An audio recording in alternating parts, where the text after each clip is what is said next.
श्री स्वामी समर्थ. नमस्कार मंडळी, स्वागत आहे तुमचं माझ्या यूट्यूब चॅनलवरती. आजचा दिवस तुम्हाला खूप छान सुखाचा आनंदाचा जाओ हीच मी स्वामींच्या चरणी प्रार्थना करते आणि आपल्या आजच्या नवीन व्हिडिओला सुरुवात करते. 25 जुलै रोजी येणाऱ्या आषाढी एकादशीपासून अत्यंत पवित्र असा चातुर्मासाला सुरुवात होत आहे. चातुर्मास म्हणजे भक्ती साधनेने स्वतःला देवाच्या चरणी समर्पित करण्याचे 4 महिने. या 4 महिन्यात निसर्गात जसे बदल होतात तसे आपल्या शरीरात आणि मनामधील सकारात्मक बदल घडवून आणण्यासाठी आपल्याला ऋषीमुनींनी आणि नेमांची आणि व्रताची आखणी केली आहे. आजच्या या विशेष व्हिडिओमध्ये मी तुम्हाला 40 नेमांबद्दल आणि व्रतांबद्दल जाणून घेणार आहोत. यापैकी किमान एक तरी नेम आपल्याला आवर्जून पाळायचा आहे. महिलांनी या चातुर्मासात अवश्य पाळायला पाहिजे. यामध्ये आपण चातुर्मासातील केली जाणारी महत्त्वाची व्रत जे आहे ते स्वास्तिक व्रत, गोपद्म व्रत या सविस्तर याविषयी माहिती जाणून घेणार आहोत. तसेच हे नेम आपल्याला पाळल्याने आपल्या कुटुंबात कशी सुख समृद्धी येते हेही पाहणार आहोत. व्हिडिओ हा खूप महत्त्वपूर्ण आहे आणि महत्त्वाचा आहे, त्यामुळे तो आपल्याला स्किप न करता शेवटपर्यंत नक्की पाहायचा आहे. तुम्ही या चॅनलवरती नवीन असाल तर नक्की चॅनल सबस्क्राईब करून कमेंटमध्ये ओम नमो भगवते वासुदेवाय नमः लिहायला विसरू नका. भगवान विष्णू हे आषाढी एकादशीपासून 4 महिने योग निद्रेमध्ये जातात. हे कार्तिक एकादशीपर्यंत आणि तोपर्यंत या सृष्टीचा 4 महिने कारभार जो बाकी राहिलेला आहे तो देवी देवता हे सांभाळत असतात.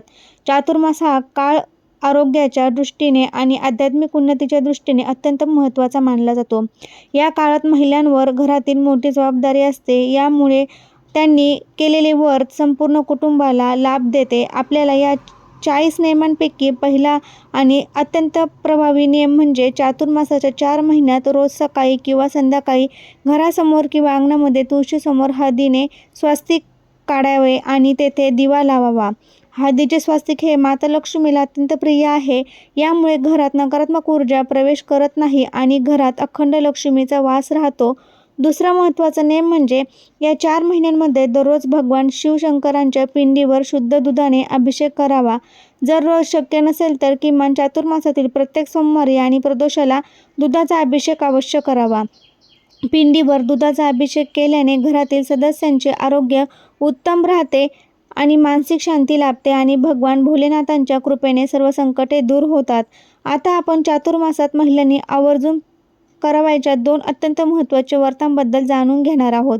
पहिले व्रत आहे स्वास्तिक व्रत. या व्रतामध्ये चातुर्मासाच्या पहिल्या दिवसापासून ते कार्तिक एकादशीपर्यंत रोज देवघरासमोर, तुळशीसमोर किंवा उंबरठ्यावर हळद कुंकवाने स्वास्तिक काढावे लागते. या व्रताचा नियम असा आहे की रोज मौनभावे स्वास्तिक काढून त्याची पूजा करावी, अक्षता आणि फुले वाहावीत. हे व्रत केल्याने घरात सौभाग्य, सुख आणि समृद्धी टिकून राहते.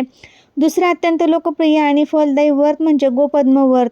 हे व्रत आषाढी एकादशीपासून सुरू होऊन कार्तिक एकादशीला संपते. यात दररोज देवघरासमोर किंवा तुळशीसमोर विष्णुदेवांच्या किंवा गोमातेच्या पूजेचे प्रतीक म्हणून गोपद्म रांगोळीच्या मध्यभागातून किंवा हळद कुंकवाने काढावी. दररोज गोपद्म म्हणजे गायीचे पाऊले. दररोज 13 गोपद्मे काढाव्याचा नियम आहे. रोज शक्य नसेल तर महत्त्वाच्या सणाला किंवा एकादशीला हे काढावेत. हे व्रत केल्याने महिलांच्या अखंड सौभाग्य लाभते, संतती सुख मिळते आणि मृत्यूनंतर उत्तम गती प्राप्त होते असे शास्त्रात सांगितले गेले आहे.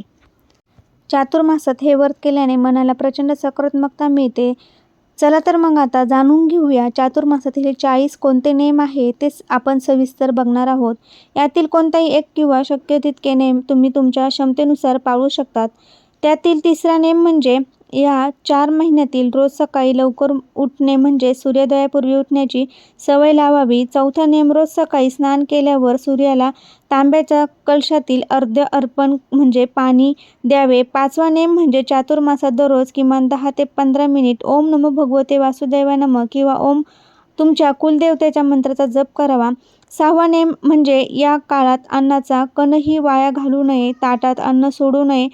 7वा नेम असा आहे चातुर्मासात कांदा आणि लसूण याचा वापर अत्यंत मर्यादित करावा आणि किंवा या पूर्णपणे वर्ज्य करावा, कारण यामुळे सात्विक वृत्ती वाढते.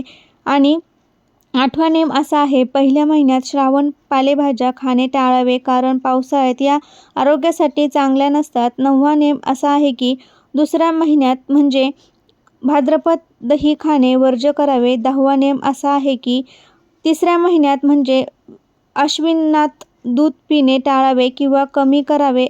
11वा नेम असा आहे की 4थ्या महिन्यात म्हणजे कार्तिक द्वितीय धान्य म्हणजे डाळी खाणे वर्ज्य करावे. 12वा नेम म्हणजे चातुर्मासात जमिनीवर चटई किंवा गादी टाकून झोपणे अत्यंत शुभ आणि आरोग्यासाठी हितकारक मानले जाते. 13वा नेम असा आहे की 4 महिन्यात कोणाही बद्दल वाईट बोलू नये. निंदा आपल्याला करायची नाही, पूर्णपणे टाळावे. 14वा नेम असा आहे की घरामध्ये वादविवाद, भांडणे किंवा मोठ्या आवाजात बोलणे टाळावे, कारण जिथे शांतता असते तिथे लक्ष्मी राहते. 15वा नेम म्हणजे दररोज घरात किंवा मंदिरामध्ये जाऊन किमान एक दिवा गाईच्या तुपाचा किंवा तिळाच्या तेलाचा लावावा. 16वा नेम असा आहे की चातुर्मासात मौन पाळायचा प्रयत्न करा. रोज किमान 1 तास शांत बसणे. 17वा नेम असा आहे की प्रत्येक एकादशी व्रत अतिशय पवित्र मानले जाते. तर अतिशय विधिवत मनोभावे आपण हे व्रत करावे. 18वा नेम म्हणजे घरात आलेल्या कोणत्याही अतिथीला, भिकाऱ्याला किंवा प्राण्याला उपाशी पोटी किंवा रिकाम्या हाताने परत पाठवू नये. 19वा नेम म्हणजे या 4 महिन्यात गाईला रोज पिवळी पोळी खाऊ घालावी. तर असे हे चातुर्मासातले नेम आपल्याला पाळायचे आहे. चातुर्मासात कोणत्याही प्रकारे जुगार, असत्य भाषण किंवा अधर्माचा आचार करू नये. याचा आपण पुढील नियमांचे पालन हे करायचे आहे. 20 नियमांकडे वळूया, जे महिलांच्या दैनंदिन जीवनात आणि आध्यात्मिक प्रगतीकडे संबंधित आहे. 21वा नेम म्हणजे चातुर्मासात दररोज विष्णू सहस्त्रनामाचे पठण किंवा श्रवण करावे. 22वा नेम म्हणजे घरात दररोज सायंकाळी भीमसेनी कापूर जाळून त्याचा धूर सर्व खोलीत फिरवावा. यामुळे वास्तुदोष दूर होतात. 23वा नेम असा आहे की या काळामध्ये शक्यतो बाहेरचे किंवा हॉटेलचे अन्न खाणे टाळावे. घरी बनलेले ताजे सात्विक अन्न ग्रहण करावे. 24वा नेम असा आहे की महिलांनी आपल्या हाताने रोज तुळशीला पाणी घालताना प्रदक्षिणा घालाव्यात. 25वा नेम म्हणजे चातुर्मासात चांदीच्या किंवा तांब्याच्या पात्रातील तीळ पाणी पिणे शरीरासाठी अत्यंत लाभदायी असते. 26वा नेम असा आहे की सोमवारी महादेवाच्या मंदिरात जाऊन पांढरी फुले आणि बेलपत्र अर्पण करावे. 36वा नेम असा आहे की आपल्या उन्नतीला काही हिस्सा गरिबांना किंवा गरजू मुलांना शिक्षणासाठी दान करावा. 28वा नेम असा आहे की 4 महिन्यात केस किंवा नखे कापणे विशेष गुरुवारी, शनिवारी, मंगळवारी टाळावे.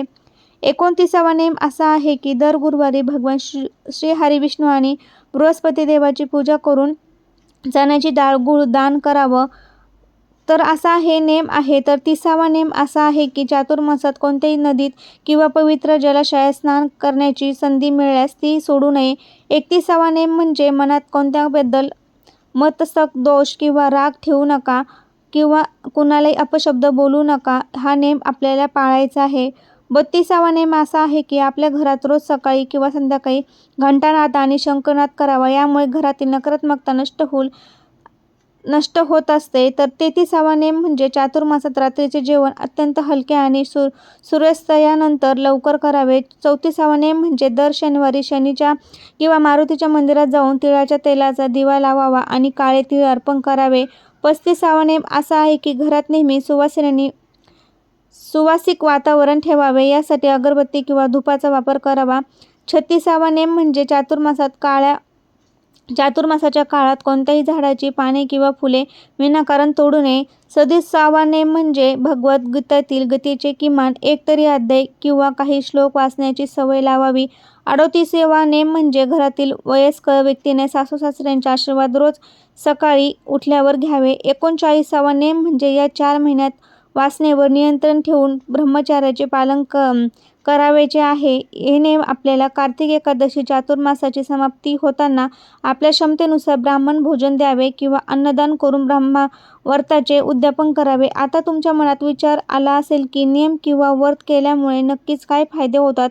शास्त्रानुसार चातुर्मासात विश्वाचे पालन करताना भगवान श्री हरिविष्णू क्षीरसागरात योग निद्रेत असतात आणि या काळात विश्वाचा कारभार भगवान शिवांच्या हाती असतो. या 4 महिन्यात निसर्गाच्या लहरीमध्ये आणि आपल्या या शरीरात पचनसंस्थेत मोठे बदल होतात. जेव्हा आपण हे नेम पाळतो तेव्हा आपले शरीर निरोगी राहते, मन शांत होते. आध्यात्मिकदृष्ट्या पाहायला गेलं तर चातुर्मासात केलेल्या थोड्याशा सेवांचा आणि पुण्यांचा फळही इतर दिवसांपेक्षा 1000 पटीने जास्त मिळते. हे जे महिला नेम पाळतील त्यांच्या घरात कधी अन्न आणि धान्याची कमतरता भासत नाही. पती दीर्घ आयुष्य लाभते, मुलाची प्रगती होते आणि घराची कलह मिटून सुख शांती नांदते. हे व्रत केवळ बाह्य पूजनाचे नसून आपल्या मंत्र अंतर्मनात शुद्ध करण्याचे एक प्रभावी माध्यम आहे. तर आज आपण 25 जुलैपासून सुरू होणाऱ्या पवित्र चातुर्मासाबद्दल, त्यातील स्वास्तिक आणि गोपद्म व्रत अत्यंत महत्त्वाचं 40 नियमांबद्दल जाणून घेतलेलं आहे. कोणते नियम पाळणे आवश्यक नाही, तर तुमच्या शारीरिक क्षमतेसाठी वेळेनुसार तुम्ही कोणताही एक नेम किंवा काही नेम निवडून ते प्रामाणिकपणे पाळू शकतात. कसा वाटला व्हिडिओ ते नक्की सांगा. व्हिडिओ आवडल्यास तुमच्या मित्रपरिवारामध्ये शेअर करा. श्री स्वामी समर्थ. धन्यवाद.